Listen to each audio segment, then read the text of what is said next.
মারুফা, বর্ধিত সভার বিষয়ে সবশেষ কি তথ্য আছে আপনার কাছে জানাবেন। মনি, আসলে বর্ধিত সভার আজকের যে মূল আনুষ্ঠানিকতা সেটি শুরু হবে ঠিক সকাল 10টা থেকে এবং এখন পর্যন্ত এখানে কোনো নেতাকর্মী বা কেউই আসলে আসছে না। প্রস্তুতি কাজের সঙ্গে যারা আসলে সম্পৃক্ত তারাই এখন পর্যন্ত এখানে আছে। তবে আজকে এখানে প্রথম অধিবেশনে যে বিষয়গুলো হবে মনি, সেটি আমি আপনাকে জানিয়ে রাখতে চাই। উদ্বোধনী পর্বের পরে এখানে মূলত আজকের এই অনুষ্ঠানে প্রধান অতিথি হিসেবে এবং সভাপতিত্ব করবেন জনাব বিএনপি ভারপ্রাপ্ত চেয়ারম্যান তারেক রহমান। এবং আপনি জানেন যে দীর্ঘ সময় পর দলের এই আয়োজনে সারা দেশ থেকে নেতাকর্মীরা দলে দলে যোগ দেবেন। দলের কাছে নিজেদের প্রত্যাশার কথা তুলে ধরে বক্তব্য দেবেন তারা এবং সেগুলো আমলে নিয়ে কর্মকৌশল নির্ধারণ করবে বিএনপি।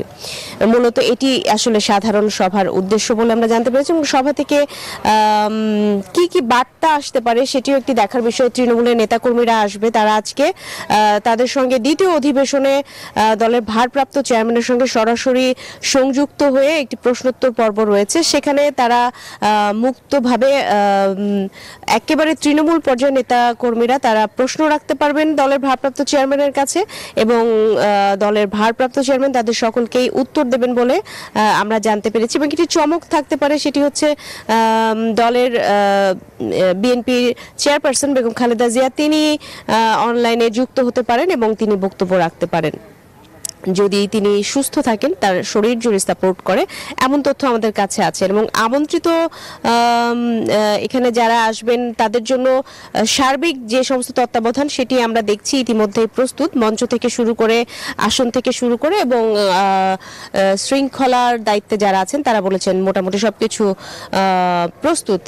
তো সব মিলিয়ে বলা যায় যে অনুষ্ঠানের শুরুতে প্রথম বাংলাদেশ আমার শেষ বাংলাদেশ প্রামাণ্য চিত্র দেখানো হবে এবং এরপরে মূলত তৃণমূলের যারা আসবে তারা এখানে থাকবে। দলের ভারপ্রাপ্ত চেয়ারম্যানের বক্তব্যটি মূল আকর্ষণ। এছাড়া দলের কেন্দ্রীয় নেতা যারা আছেন তারাও বক্তব্য রাখতে পারেন।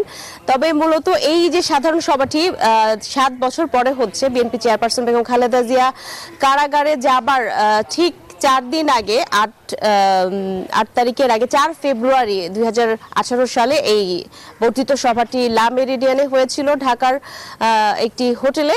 তারপরে দীর্ঘ সময় পর একটি নির্ঝঞ্ঝাট এবং মুক্ত পরিবেশে নেতাকর্মীরা আজকে এখানে এই বর্ধিত সভায় অংশগ্রহণ করবেন। নিঃসন্দেহে এটি একটি উৎসব মুখর পরিবেশ হবে এবং নেতাকর্মীদের মিলন মেলায় পরিণত হবে বলে আশা করছেন তৃণমূল থেকে একেবারে কেন্দ্র পর্যন্ত।